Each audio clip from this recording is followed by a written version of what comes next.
योगः कर्मसु कौशलम, मतलब कर्मों में कुशलता ही योग है।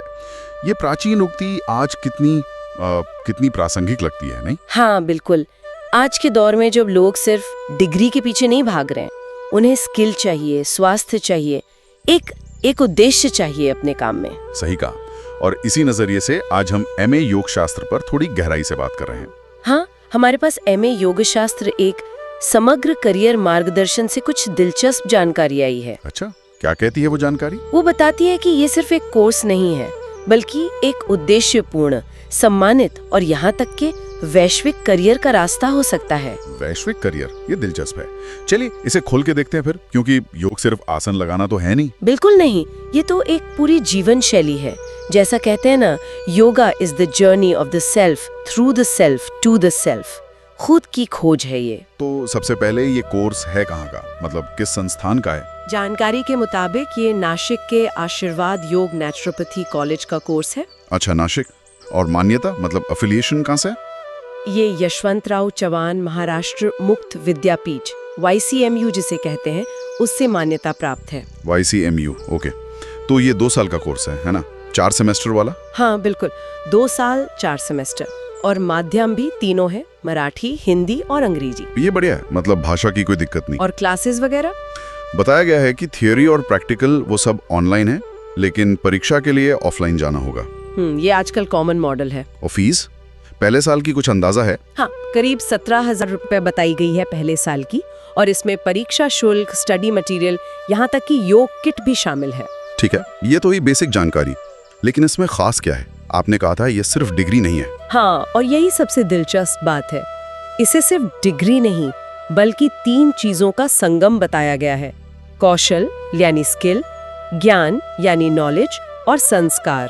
कौशल, ज्ञान और संस्कार, ये तो काफी गहरा दृष्टिकोण है। बिल्कुल, मतलब ये सिर्फ सिखा नहीं रहा कि क्या करना है, बल्कि क्यों और किस नैतिक आधार पे करना है, इस पर भी जोर है। तो इसमें पढ़ाया क्या किया जाता है, मतलब सिलेबस कैसा है? सिलेबस काफी व्यापक है, जैसे भारतीय संस्कृति, योग का पूरा दर्शन, पतंजलि के योग सूत्र, हठ योग की तकनीकें। अच्छा। हाँ, और साथ में योग चिकित्सा के अनुप्रयोग, मतलब थेरेपी में कैसे इस्तेमाल करें, रिसर्च मेथोडोलॉजी भी, ताकि आप आगे शोध भी कर सकें।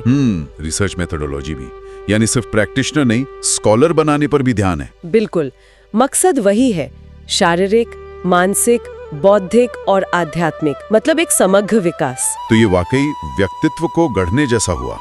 अच्छा, इस समग्र विकास के लिए पाठ्यक्रम में और क्या विषय शामिल है? इसमें योग साधना की प्रैक्टिकल टेक्निक्स तो है ही, साथ में पतंजलि का दर्शन गहराई से पढ़ाया जाता है, योग के जो मूल सिद्धांत हैं वो भी। और आपने रिसर्च की बात की थी? हाँ, उसके अलावा शारीरिक रचना और कार्य यानी एनाटॉमी एंड फिजियोलॉजी भी है, ताकि शरीर की समझ हो। थोड़ी मूल संस्कृत भी है, क्योंकि कई ग्रंथ उसी में है। सही है, ग्रंथों के समझने के लिए जरूरी है। हाँ, और योग साहित्य का अध्ययन, और साथ ही योगिक आहार, मतलब खान पान कैसा हो, ये भी पाठ्यक्रम का हिस्सा है। वाह, ये तो वाकई बहुत कॉम्प्रिहेंसिव लग रहा है।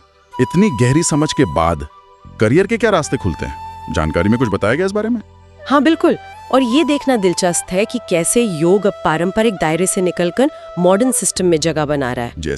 जैसे आप कॉलेज या यूनिवर्सिटी में प्रोफेसर या लेक्चरर बन सकते हैं, या फिर अस्पतालों, क्लिनिक्स, वेलनेस सेंटरों में योग थेरेपिस्ट के तौर पर काम कर सकते हैं। योग थेरेपिस्ट, हाँ, आजकल इसकी मांग बढ़ रही है बहुत ज्यादा।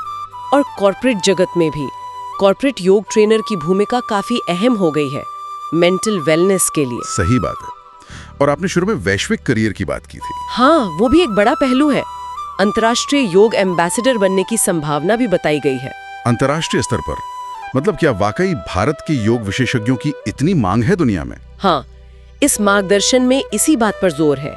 कहा गया है कि भारत के प्रशिक्षित योग गुरुओं की पूरी दुनिया में मांग है। कहाँ? विदेशी विश्वविद्यालयों में, भारतीय दूतावासों में, यहाँ तक कि पर्यटन के क्षेत्र में भी।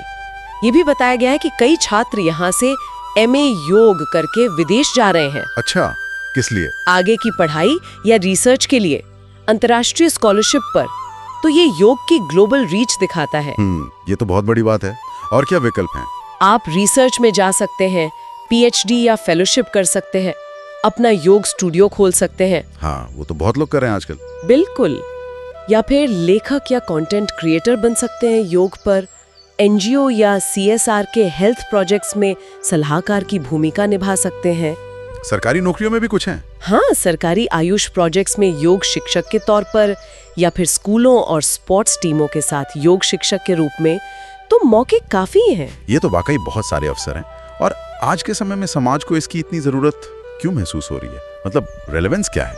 देखिए, आज की लाइफस्टाइल को देखें तो बढ़ता हुआ मानसिक तनाव, डिप्रेशन और ये जो लाइफस्टाइल डिसऑर्डर्स हैं, ये बहुत बड़ी चुनौती बन गए हैं। हाँ, ये तो है। तो योग को यहाँ एक समाधान की तरह देखा जा रहा है, जो शरीर, मन और हमारे सामाजिक व्यवहार तीनों में संतुलन लाता है। इसीलिए शायद कहते हैं योग केवल व्यायाम नहीं, जीने की कला है। बिल्कुल सही। और अब तो WHO और संयुक्त राष्ट्र जैसी वैश्विक संस्थाएं भी इसके महत्व को मान रही हैं। और हमारी संस्कृति तो हमेशा से कहती आई है, शरीर माध्यम खलु धर्म साधनम। मतलब स्वस्थ शरीर ही हर कर्तव्य निभाने का पहला साधन है। हाँ, स्वस्थ शरीर और शांत मन। तो कुल मिलाकर देखें तो ये MA योग शास्त्र कार्यक्रम पारंपरिक ज्ञान को आधुनिक करियर अवसरों से जोड़ने का एक व्यवस्थित तरीका लगता है। और इसका केंद्र व्यक्ति का समग्र कल्याण है। एकदम सही। और अंत में एक विचार छोड़ जाते हैं श्रोताओं के लिए। हाँ, जरूर।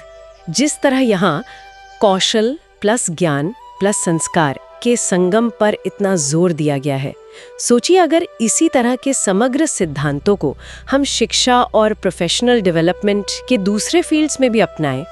मतलब सिर्फ स्किल नहीं, वैल्यूज और नॉलेज भी। हाँ, तो व्यक्ति और समाज के विकास पर उसका कैसा और कितना गहरा असर पड़ सकता है, ये सोचने वाली बात है।